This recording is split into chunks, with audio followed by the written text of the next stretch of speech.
Manalangin tayo. Panginoon, ilayo niyo po ako sa kapahamakan at tukso. Bigyan niyo po ako ng lakas at malasakit sa kapwa.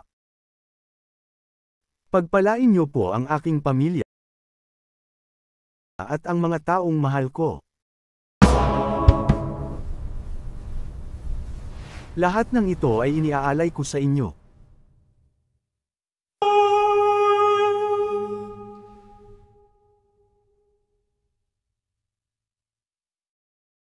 Panginoon, salamat po sa panibagong araw. Salamat sa buhay, sa lakas at sa biyaya. Gabayan niyo po ako sa lahat ng aking gagawin. Bigyan niyo ako ng karunungan, tibay ng loob at pusong mapagkumbaba.